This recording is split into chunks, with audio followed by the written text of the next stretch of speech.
Hi, I'm Ziggie Swan, and I'm afraid I'm going to be homeless by New Year's Eve. I know the weather's going to change, and I'm worried about living in my car. It's going to be a little cold to sleep out here, but at least I do have some kind of shelter. Not one that I prefer. I have a lot of applications in, a lot of places. I'm on waiting lists that I will be on interminably because I have such a small amount of money to spend.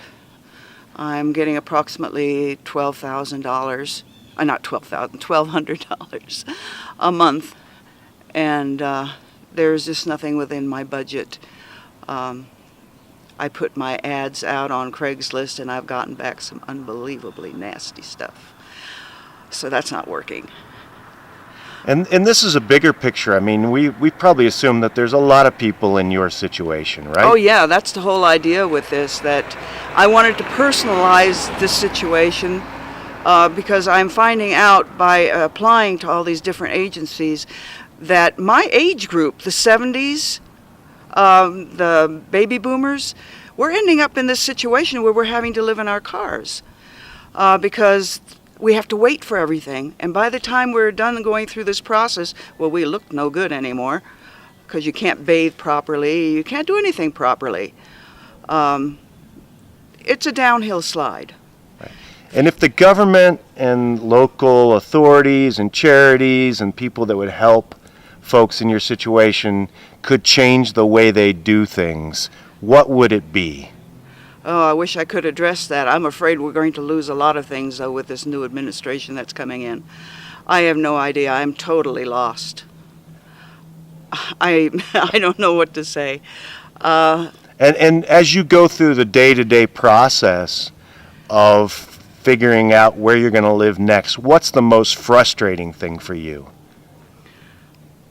The fact that people are saying, yes, I understand your situation, and here's a bunch of phone numbers, you can try this and whatnot, but there's nothing available for a month, 2 months, a year. We'll put you on a waiting list. So the real problem is a dearth of housing that's low cost that would be appropriate for someone like you in your situation. It's not there. The newest one that's come available with Boulder Housing is Kestrel. They start out at $1,100 a month. I only, my monthly income is actually $1,000. Yeah, I get a little bit more because I have tiny annuity a couple of times, but they're going to run out too. I have nothing else. So it's just not out there. There just aren't places. Not yet. They're saying they are, but how do you find them? How do you find the exact right phone number that'll work? I have a list of numbers that are unbelievable. Yes, and I get emails, and they turns out when I check on them, they're inappropriate. It makes you wonder, where do I go? What do I say? It's just like going in and getting a job. By the time you reach my age, they just look at you and go, They won't do anything illegal, but they won't help you either. They won't hire you. I don't know where to go after I'm turned down again and again and again. I think possibly I may just end up another one of those weird deaths somewhere. And I imagine that everybody ends up in that place thinking, okay, how am I going to die? And I'm not alone. That's why I wanted to do this story. Because if we don't personalize it, people just shrug it off. But there's going to be people that will recognize me. Say, God, I remember her. Didn't she drive up at NCAR?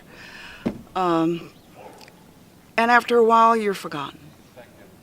We're just another one of those throwaways, which our society tends to do.